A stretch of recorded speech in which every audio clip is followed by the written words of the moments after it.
Well, as you know, since you're my sister, we grew up with a piano at home. So we were all been put to piano class, which was fantastic, and all three of us took classes, and and I'm extraordinarily grateful to my parents that they pushed me, so to speak, to do piano classes, because it's definitely the biggest gift they could have given to me.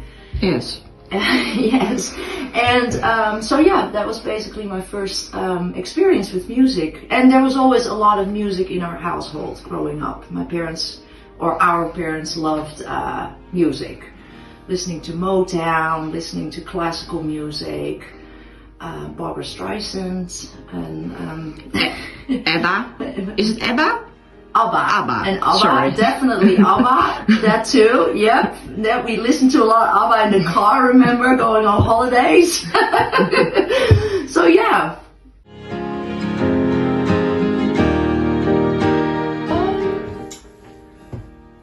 Well, I knew from a very young age on that my relationship with music was different than the people around me. So I was absolutely, as a very young child, already absolutely mesmerized by music, and I listened to so many musical styles and so much music all around every day. It was just such a massive, and still is up to today, such a massive thing in my life, force in my life, so to speak. So I always looked at songs, looked at lyrics, tried to understand how they were made, and that's how I just started to write my own songs. I started to copy other songs, existing songs, and then I slowly, bit by bit, started to write my own songs, even at a very young age.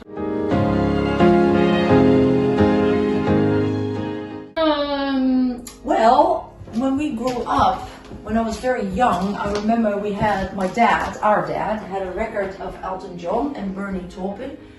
I believe this was their first record, not sure. Your Song was on there. And one of the good things about this record is when you would open it up, all the lyrics were inside. Not every record at the time had lyrics. And so I would just completely research it and look over it and play the songs over and over and over again. And then after that, big influences became definitely Kate Bush, beautiful piano album, piano-based album, The Kick Inside, Nina Simone for sure, Joe Jackson, Billy Joel, and Annie Lennox, fantastic voice.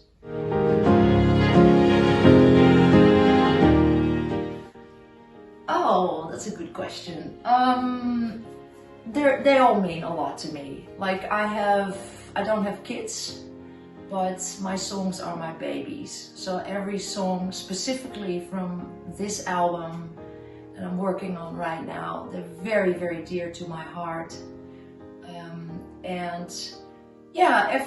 I cherish every song, to be honest. And as you know, as I told you, I wrote one song about you. Yeah. It's called Shine. And that's so sweet. Well, you mean so much to me, and I'm so proud of you. Thank you. And I find you so strong, so that's what the song is about.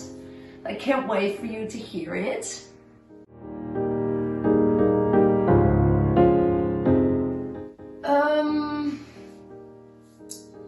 I love house music, right? And I used to be DJ in the 90s. And so I still absolutely love electronic dance music, and there's one specific electronic duo called Deep Dish. I listen to their music for over 2 decades now. I never get bored. They're fantastic, and it would be my dream if they would remix one of my songs, or maybe work on an entire new song together.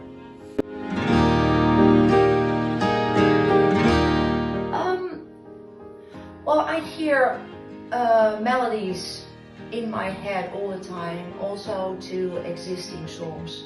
So when I come up with a melody, I instantly take out my iPhone and I instantly record little snippets of them and sing to it. So very simple chords, progression.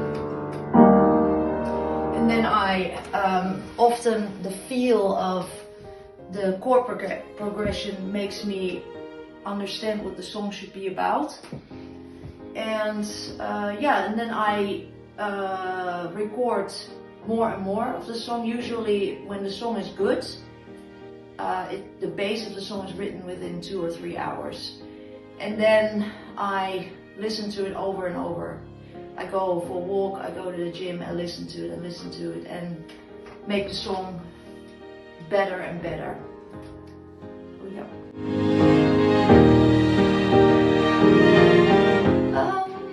I think my music is unique because it's very honest.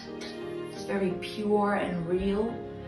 And the lyrical inspiration comes from stuff that I've been through myself, as well as stuff that the people who stand the closest to me have been through. So most of the times, those are my best friends or my family members. And that is usually stuff that a lot of people go through. So it's universal. And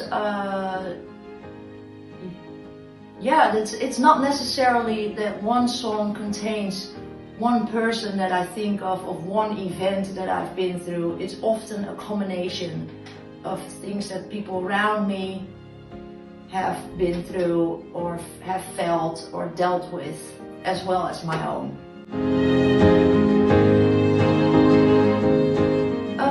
Oddly enough, my lyrics as well as my style became simpler. So like 10 years ago, I was very adamant of having a lot of lyrics and wanted to say a lot of things in one song, but actually less is more. So the more you leave out, the better the message is. And that counts for the chord progressions as well. And the hook of the song is more apparent, I'd say.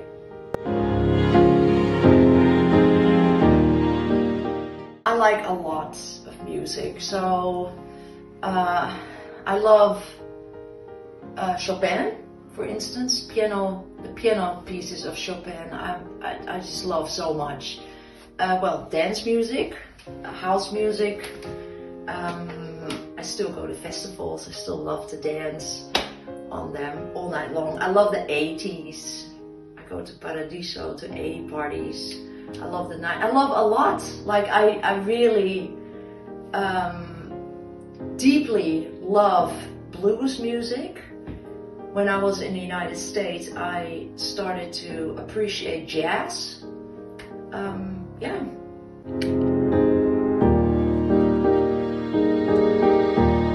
Oh, I love karaoke. I love These Boots Are Made for Walking.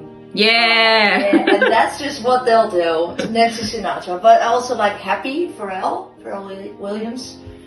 Or Please Don't Stop the Music by Rihanna. That's a good one too. And Piano Man, Billy Joel. And I also like Rolling Stones, Sweet Virginia. There's a lot. I can do karaoke all night long.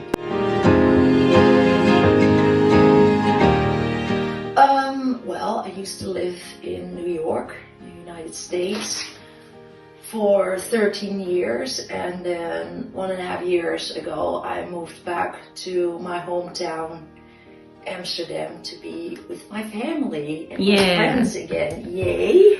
Because I missed my little sister. I miss you too.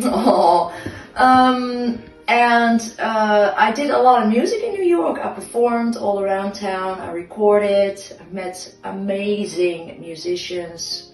I've seen amazing music, and so it's very interesting. It was very good for me to be there, and I've done a lot of things, and I'm very happy to be back in my hometown now too.